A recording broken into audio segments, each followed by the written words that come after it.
여러분 안녕하십니까, 진성호입니다. 이재용 삼성전자 부회장의 첫 번째 옥중 메시지가 나왔습니다. 자, 지금 이재용 부회장이 구속 수감된 뒤 가짜 옥중 편지가 등장했습니다. 삼성전자는 이런 가짜 옥중 편지를 잠재우기 위해서 진짜 이재용의 옥중 메시지를 공개했습니다. 그런데 이재용 부회장의 변호인이 공개한 이 옥중 메시지는 상당히 충격적입니다. 사람들의 허를 찌른 그런 내용이었습니다. 자, 이재용 부회장 구속 상태이지만 그에 대한 관심은 누구보다 뜨거운 것 같습니다. 이재용 부회장을 특별 사면하라, 풀어줘라, 이런 청와대 청원이 여러 개 등장하는가 하면 지금 여론조사에도 압도적으로 이재용 구속은 잘못됐다는 여론이 많습니다. 이런 가운데 변호인이 전격 공개한 이재용 부회장의 옥중 메시지는 무엇일까요?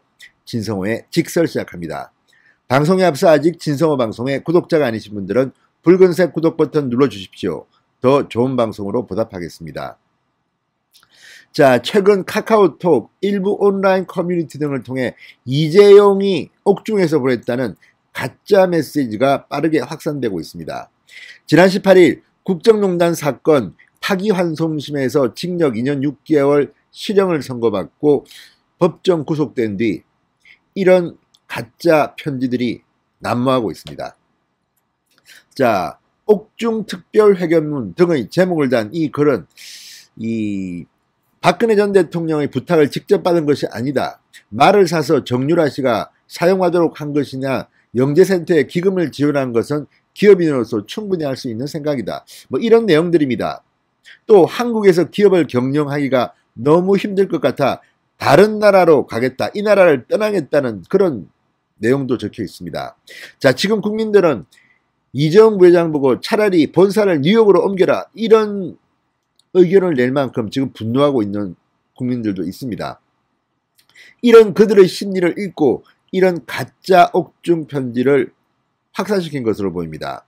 자, 또 할아버님과 아버님의 노력으로 이룩한 삼성을 글로벌 경쟁에서 낙오시킬 수 없다, 제3국으로 본사를 옮겨갈 것이다, 뭐 이런 내용들입니다.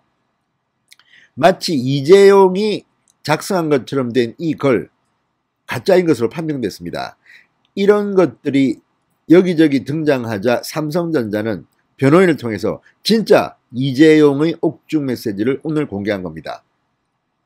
자, 삼성 측은 이재용 부회장이 별도로 옥중 회견문을 작성한 적이 없다고 밝혔습니다. 그래서 이런 글들은 사실이 아니다라고 부인하고 있는 상태입니다. 자, 현재 구속 수감 중인 이재용 부회장의 옥중 입장, 이 메시지는 변호인을 통해서만 앞으로 공개된다는 점도 재차 강조했습니다. 자, 오늘 삼성전자가 변호인단을 통해 공개한 이재용의 메시지는 사실 조금 의외였습니다. 이재용은 역시 무서운 사람입니다. 뚝심도 있습니다.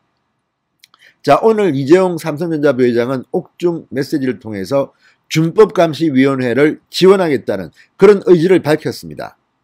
자, 구속 이후 첫 번째 메시지에서 준법감시위원회를 지원하겠다는 의지를 왜 밝혔을까요? 삼성전자는 준법감시위원회의 활동을 계속 지원하겠다는 다짐과 함께 위원장과 위원들께는 앞으로도 계속 본연의 역할을 다해 주실 것을 간곡하게 부탁했다고 전했습니다. 자, 오늘은 서울 서초 사옥에서 준법감시위원회 정례회의가 있는 날입니다. 이처럼 이렇게 이례적으로 이재용 부회장이 이 준법감시위원회를 지원한 것은 바로 재판에서 판사가 이 준법감시위원회 아이디어를 냈음에도 불구하고 이 준법감시위원회의 실효성 기준을 충족했다고 보기 어렵다며 이재용 부회장의 양형의 준법위 활동을 감안하지 않았기 때문입니다.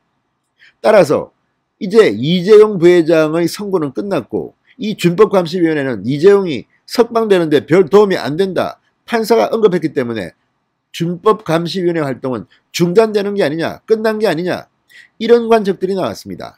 역으로 이재용은 무슨 말이냐, 준법감시위원회 내가 지원 계속한다, 계속하시오, 이렇게 한 겁니다. 나는 구속됐지만 삼성의 공정성을 위한 노력은 계속될 것이라는 메시지를 던진 겁니다. 사실 굉장히 의외의 메시지입니다. 지금 문재인 대통령 사실 문재인 대통령은 이 삼성전자 이재용 부회장의 판결과 직접적인 관련이 없는 인물입니다. 그럼에도 불구하고 청와대 청원 게시판에 이런 글들이 올라가고 또 기사 댓글을 보면 문재인 때문에 이재용이 이렇게 됐다. 이 모양 이 꼴이 됐다. 문재인 대통령을 비판하는 글들이 많습니다.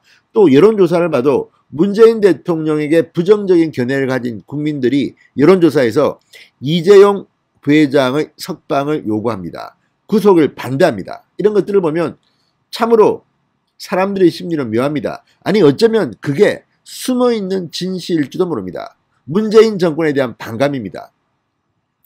자, 지금 민주당 의원들은 이 이재용 부회장의 선고에 대해서 이재용 부회장을 공격하는 그런 메시지를 던지는 사람들이 꽤 있습니다. 이걸 보고 있는 국민들의 불편한 마음이 문재인 대통령에게로 비판의 발언을 쏟아냈는지도 모르겠습니다. 그렇지만 과학적으로는 삼권 분립되어 있습니다. 문재인 대통령이 영향을 끼쳤겠습니까만 지금 국민들 중에는 우리 사법부가 문재인 정권에 장악됐다고 믿는 사람들이 적지 않습니다. 자, 이재용 부회장이 재차 준법위의 지속 가능성을 보장할 것을 확인한 이 메시지, 이 판결을 내린 재판부를 부끄럽게 하고 있는 것 같습니다. 자, 앞으로 이 부회장은 지난해 5월 대국민 상환을 통해 준법은 결코 타협할 수 없는 가치다. 저부터 준법을 거듭 다짐할 것이다. 준법이라는 표현을 계속 쓰고 있습니다. 지금 해외의 기업인들 또 해외의 통신들은 이재용 케이스를 상당히 의아하다는 듯이 보고 있습니다. 이것 때문에 대한민국 경제계가 망신을 당했다는 그런 평가도 있습니다. 아무튼 이재용 부회장이 옥중에서 첫 번째 메시지를 던졌습니다. 굉장히 의외의 메시지입니다. 어쩌면 문재인 정권 또 사법부에 허를 찌른 것일지도 모르겠습니다. 문재인 대통령 기가 죽었을지도 모르겠습니다. 진성호의 직설이었습니다. 여러분 감사합니다.